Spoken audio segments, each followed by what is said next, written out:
It's a pretty typical morning here on the ranch, and that means that there is a lot to do today. I've got to move cows, separate butcher steers, finish up a corral, and that's just what I can think of right now. So we better get started. That's what we're doing today on Farmer Tyler Ranch.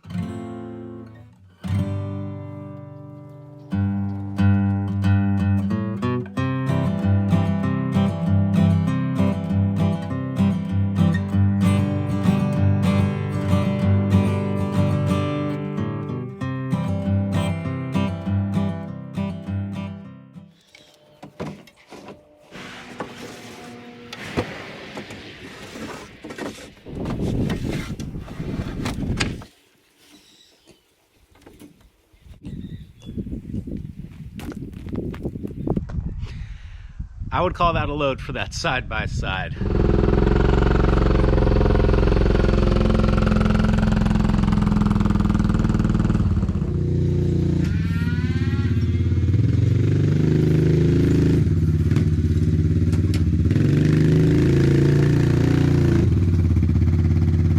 We're back here at the ranch, and like I said before, I need to get the cattle moved down to the back pasture, but before I do that, I want to get them up here in the corral so that I can more easily separate the butcher steers and get them in this little pen where they can eat. So before I do any of that, I need to get this little fence line bunk feeder done so that when they do get in here, they can put it to use right away.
At last, this fence line bunk feeder is finished.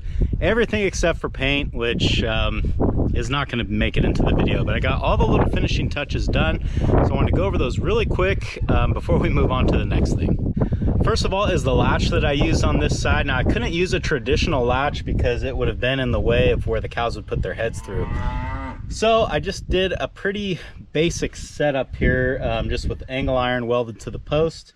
And I'll drop some pins through there. I've got this one on the top and then one on the bottom as well. And the reason I did 2 points is because they're probably going to be pushing on this while they're eating.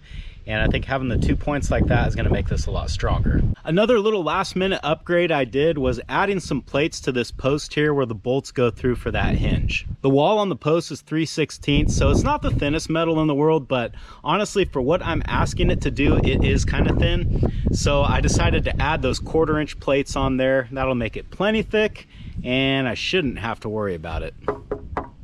The last thing that I need to do is replace this rotten post, and I decided that it was very unrealistic for me to expect to reuse these boards. So I got new boards here as well, because I'm pretty sure whenever I hit those things with the crowbar, they're gonna break, they're gonna shatter, or otherwise just become unreusable, if that's a word. I'm just gonna take these off, pull the old post out, and I've got a used post that I pulled out of here originally that I'm gonna try to reuse here, and we'll just kind of see what we end up with.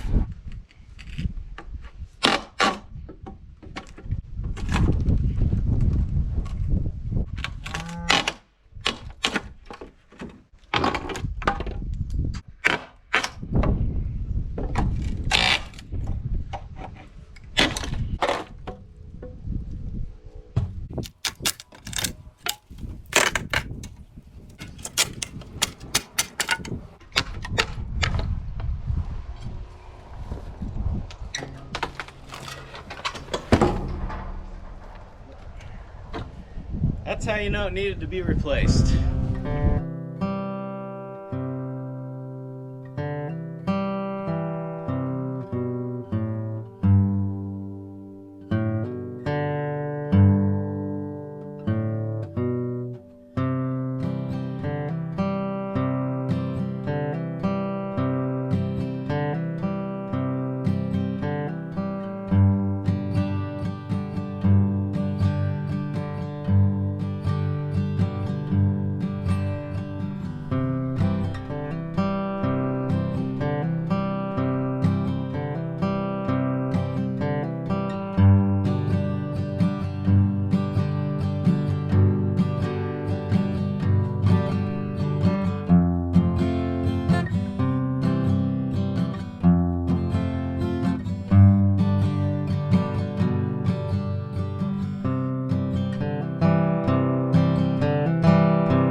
Well, this is looking a lot better than it was before, and as you can see, I can't even shake it, and that's how it's supposed to be. I made a little bit of a miscalculation on my lumber. As you can see, I've got an old 2x6 up here on the top. I didn't add it up right, and I came out about 2 feet too short on the new stuff. So fortunately, I did have one in the bone pile that I could salvage. And you know, that's one of my favorite things about YouTube, is your mistakes are broadcast to everybody that watches the video. This is gonna work just fine, because on a fence like this, they're really pushing on these lower boards. The top board is more of a visual thing to just kind of deter them from wanting to try to jump that fence. Now, this will probably come as no surprise to anybody that does this kind of work, but this job actually took me a lot longer than I was expecting it to, and a lot of it had to do with digging that post hole. I usually can convince myself that if I only am digging one hole, that it's faster to dig it by hand, because by the time I hook the digger up to the tractor, get it back over here and dig it, I probably would have had it done already had I done it by hand. Sometimes that is true. I'm not sure that it was true today though. Time is getting short, and I don't think I'm gonna have time to separate steers out and put them in here. Part of that is this took longer than expected. Part of that is that I still have a lot of cleanup work to do. And most importantly, I have a lot of metal shavings down by the feed bunk where I was drilling holes in the metal.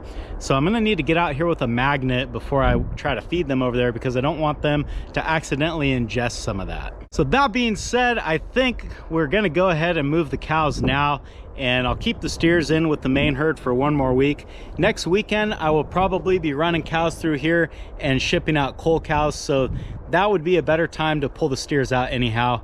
That way I'm not rounding them up week after week. I try to do that as little as possible. So I think that's what we're gonna do. So, because the weather is changing and the grass is slowing down, and I am gonna have to start feeding hay out in the pasture now, I'm gonna go ahead and take down my hot wires and graze these fields sort of in larger blocks, because I'm going to be feeding hay as well. The main reason for that is that if I have all the hot wires out there, it's a little bit tougher to get out there with the tractor and feed the hay. If I take the wires down, it's just going to make my life a lot easier, and grazing is winding down anyway. It's not going to be a month before these cows are off the grass altogether, so I'm just going to kind of give them free rein out there, eat what you can, and yeah, soon they'll be up at the mangers eating hay. So it's a mouthful. I'm gonna run out there to the field that they're going, pull that hot wire down, and then we'll get the cows moving that way. But before we do that, I have a surprise for you guys that I want to show you right now.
That's right, we had a brand new calf in the middle, really towards the tail end of October.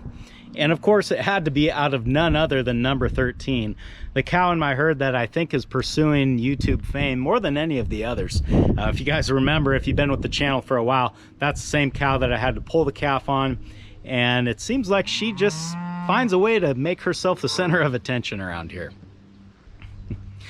For those of you that don't know, with our management style, having a late fall calf is actually pretty much impossible. The bulls get here the beginning of June, and then they leave towards the end of August, or maybe even the first part of September.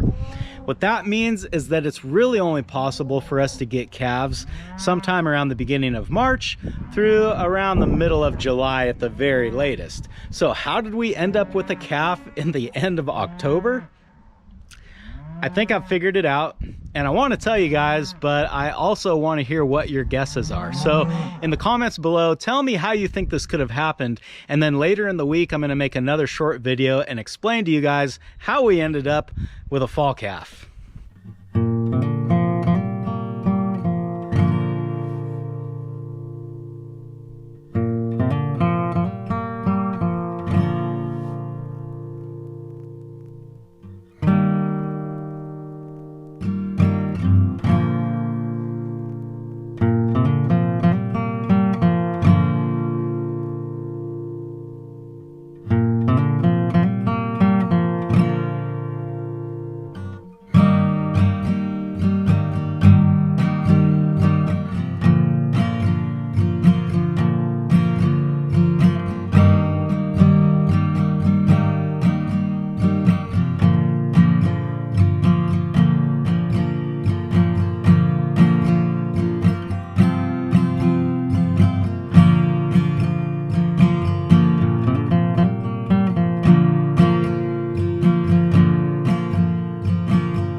everybody moved back here to the backfield, and I'd say they're pretty happy to be on this fresh grass. However, it is the time of year where the weather is starting to change. The days are getting shorter and cooler, so I am definitely going to have to start feeding them some hay, and that'll probably go on until spring. Thanks for hanging out with me today, guys, and I hope I'll see you again on Farmer Tyler Ranch.